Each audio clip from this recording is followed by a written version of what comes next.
EVM से voting बंद करा के मतपत्रों के इस्तेमाल कर अभी तक मामला चुनाव आयोग के समक्ष ही था, लेकिन अब ये मामला महामहिम राष्ट्रपति द्रौपदी मुर्मू तक ही पहुंच गया। जी हां, आप सभी को जानकारी दे दें कि फिरोजाबाद जिले भर में ईवीएम से चुनाव कराने के विरोध देखने को मिला। 2 दिन पहले अभियुक्ता ने शुरू किया कर दिया था। इस माहौल पर गरवार आर एसोसिएशन के पदाधिकारियों का कहना है कि ईवीएम से जनता का विश्वास उठ गया है। चुनाव आयोग बैलेट पेपर से स्वतंत्र व निष्पक्ष मतदान कराए।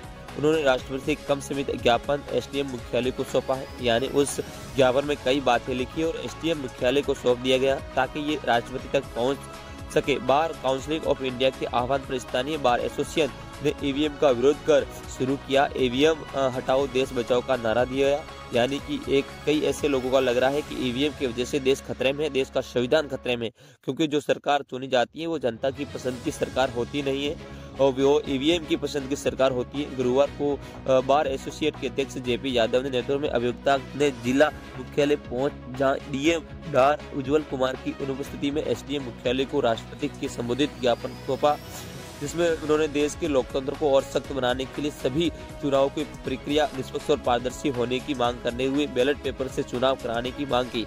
उन्होंने कहा है कि जिम्मेदारी चुनाव आयोग की है। ईवीएम से चुनाव कराने में अमेरिका समेत कई देशों में विशेषता पाई गई है, यानी ऐसे कई विकसित देश हैं जिनके पास टेक्नोलॉजी की कोई कमी नहीं है, लेकिन फिर भी वहाँ पर ईवीएम के जरिए जो चुनाव होता है उसमें अविश्वसनीयता भी दी है।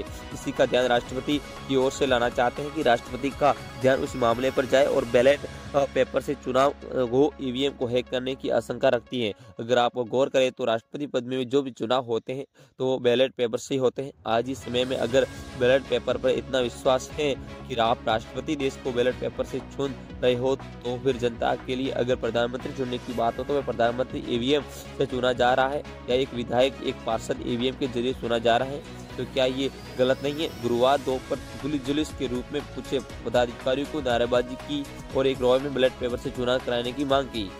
करने वालों में एसोसिएशन के महासचिव योगेंद्र सिंह बघेल, नीतीश कुमार, धर्म सिंह यादव जैसे कई बड़े यहाँ पर स्थित मौजूद थे। लेकिन अब इस मामले पर राष्ट्रपति कितना संज्ञान लेती है, तो जब तक उन ज्ञापन पहुंचता है या नहीं पहुंचता ये आगे का फैसला रहेगा, लेकिन राष्ट्रपति का ये आखिरी फैसला रह सकता है कि ये मामला अब इसके तक पहुंच चुका है कि राष्ट्रपति क्या फैसला लेती है कि ईवीएम से या वोट हो सकते हैं या नहीं हो सकते, वो अगली फैसला लेगी राष्ट्रपति।